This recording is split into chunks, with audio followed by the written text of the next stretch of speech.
ప్రజా సమస్యలను తక్షణం పరిష్కరించడానికి అధికారులు శక్తివంచన లేకుండా కృషి చేయాలని రాజమండ్రి నగర ఎమ్మెల్యే ఆదిరెడ్డి శ్రీనివాస్ కోరారు. ప్రజా సమస్యలను నేరుగా తెలుసుకుని వేగంగా పరిష్కరించాలనే లక్ష్యంతో రాజమహేంద్రవరం సిటీ ఎమ్మెల్యే ఆదిరెడ్డి శ్రీనివాస్ చేపట్టిన మన వార్డులో మన ఆదిరెడ్డి కార్యక్రమం గురువారం రాత్రి 6వ డివిజన్ 31వ డివిజన్ల పరిధిలోని అన్నపూర్ణమ్మపేటలో నిర్వహించారు. కార్యక్రమంలో భాగంగా ఎమ్మెల్యే శ్రీనివాస్ పార్టీ సీనియర్ కార్యకర్త నాలిపల్లి అప్పారావు నివాసంలో రాత్రి బస చేసి శుక్రవారం ఉదయం కూటమి నాయకులు స్థానిక ప్రజలతో కలిసి డివిజన్లలో విస్తృతంగా పర్యటించారు. ఇంటింటికి వెళ్లి ప్రతి ఒక్కరిని ఆప్యాయంగా పలకరిస్తూ వారి సమస్యలను ఓర్పుగా విని తెలుసుకున్నారు. ప్రజలకు అందుబాటులో ఉంటూ వారి సమస్యల పరిష్కారమే తన ప్రధాన బాధ్యత అని భరోసా ఇచ్చారు. ఈ సందర్భంగా డ్రైనేజీల నిర్వహణ, సీసీ రోడ్ల నిర్మాణం, వీధి దీపాల ఏర్పాటు, విద్యుత్ సమస్యలు, త్రాగునీటి సరఫరా, పెన్షన్లు, రేషన్ కార్డులు, ప్రభుత్వ గృహాలు, పారిశుధ్యం, కాలువల శుభ్రత తదితర అంశాలను స్థానికులు ఎమ్మెల్యే దృష్టికి తీసుకువచ్చారు. సమస్యలను అక్కడికక్కడే సంబంధిత శాఖల అధికారులకు ఫోన్ ద్వారా తెలియజేస్తూ వెంటనే చర్యలు చేపట్టాలని ఆదేశించారు.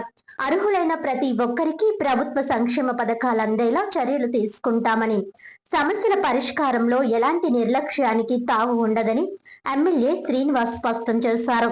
ప్రజలకు అవసరమైన మౌలిక వసతుల కల్పన, ప్రతి వార్డు అభివృద్ధి తమ ప్రభుత్వ ప్రధాన లక్ష్యమని తెలిపారు. మన వార్డులో మన ఆదిరెడ్డి కార్యక్రమం ద్వారా ప్రజల వద్దకే వెళ్లి వారి సమస్యలను ప్రత్యక్షంగా తెలుసుకోవడం వలన వాటి పరిష్కారం మరింత వేగంగా జరుగుతోందని స్థానికులు హర్షం వ్యక్తం చేశారు. ప్రజలకు ఎల్లప్పుడూ అందుబాటులో ఉండే ప్రజా ప్రతినిధిగా ఎమ్మెల్యే ఆదిరెడ్డి శ్రీనివాస్ వ్యవహరిస్తున్నారని వారు అభినందించారు. ఈ కార్యక్రమంలో కూటమి నాయకులు, పార్టీ కార్యకర్తలు, ఆయా శాఖల అధికారులు, సచివాలయ సిబ్బంది తదితరులు పాల్గొన్నారు. 31వ వార్డులో మన ఆదిరెడ్డి అనే కార్యక్రమం ప్రారంభించుకోవడం జరిగింది.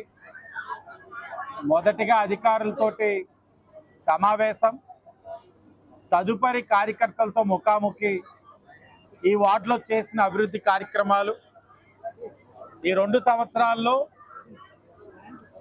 6వ వార్డులో ఇప్పటికీ 1,20,00,000తో పనులు పూర్తి చేసుకోగా, పుష్కర పనుల్లోని 2,31,00,000తోటి సుమారు 8 పనులు మంజూరు చేయడం జరిగింది. అలాగే 31వ వార్డులో పుష్కర పనుల కింద 22 పనుల్ని ప్రతిపాదన చేయగా 4,24,00,000 శాంక్షన్ కూడా చేయించుకోవడం జరిగింది. అంటే ఈ 2 వార్డుల్లో కూడా పుష్కర సందర్భంగా అన్ని కార్యక్రమాలు కూడా పూర్తి చేసే విధంగా ఒక కార్యాచరణతో ముందుకు వెళ్తా ఉన్నాం. 631 కూడా స్వతహాగా తెలుగుదేశం పార్టీకి ఒక కంచుకోటగా నిలబడే వార్డులు. మొన్నటి ఎన్నికల్లో కూటమిని ఆశీర్వదించారు, కూటమి రావాలని చెప్పి భావించారు, నిలబడ్డారు. ఈ రోజున కూటమిని ముందుకు నడిపిస్తా ఉన్నారు. దానికి అనుగుణంగా ఒక పక్కన అభివృద్ధి కార్యక్రమాలు చేస్తున్నాం. సంక్షేమ పరంగా ఇచ్చిన హామీలే కాకుండా ఇవ్వని కూడా చేసుకుంటూ వెళ్తా ఉన్నాం. చేయవలసినవి కూడా ఇంకా ఉన్నాయి, తప్పకుండా చేస్తాం.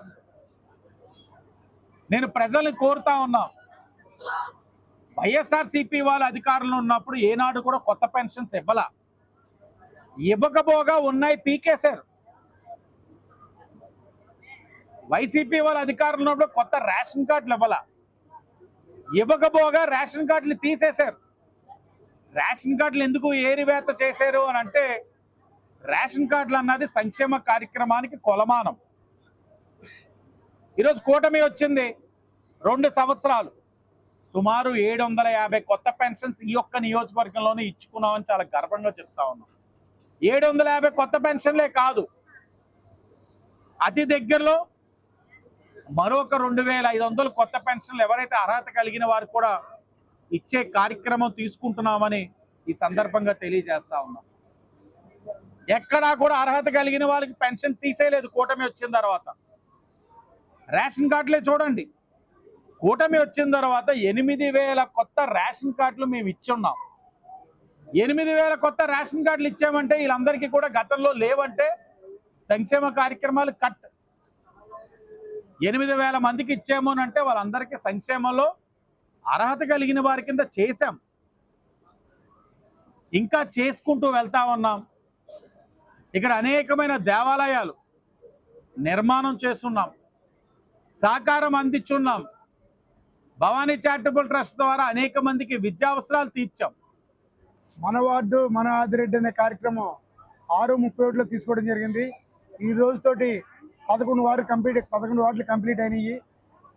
ఈ కార్యక్రమాన్ని ముఖ్య ఉద్దేశం ఏంటంటే కార్యకర్తలే పార్టీకి వెన్నుముగ్గా ఏదైతే కూటమి నాయకులతో మమేకమై నాయకులు కార్యకర్తల్ని సమన్వయం చేసి వాళ్ళ ఇబ్బందులు ఏమన్నాయో స్వయంగా వెళ్ళి తెలుసుకోవాలనే ఉద్దేశంతో ఈ కార్యక్రమాన్ని తలపెట్టడం జరిగింది. రాష్ట్రంలో 175 నియోజకవర్గాల్లో ఇది మొట్టమొదట కార్యక్రమంగా తీసుకోవడం జరిగింది. ఇటువంటి కార్యక్రమం ఎక్కడా జరగలేదు.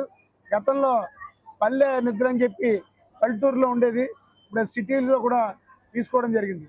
ఎందుకంటే ఏదైనా కార్యక్రమం మీద ఎమ్మెల్యే గారి ఇంటి దగ్గరికి వెళ్తే ఎవరైతే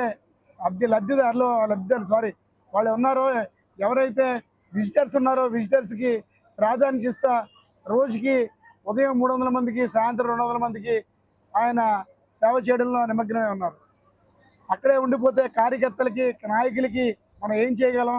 కార్యకర్తలు ఇవాళ మనకి పార్టీకి వెన్నుముగ్గా ఉంటేనే ఇవాళ ఇంత మెజార్టీ రాజమండ్రికి ఇచ్చిన కార్యకర్తలను మనం కాపాడాలనే ఉద్దేశంతో ఇప్పటికే చాలా మందికి చాలా రకాలుగా ఎమ్మెల్యే గారు చేయడం జరుగుతుంది.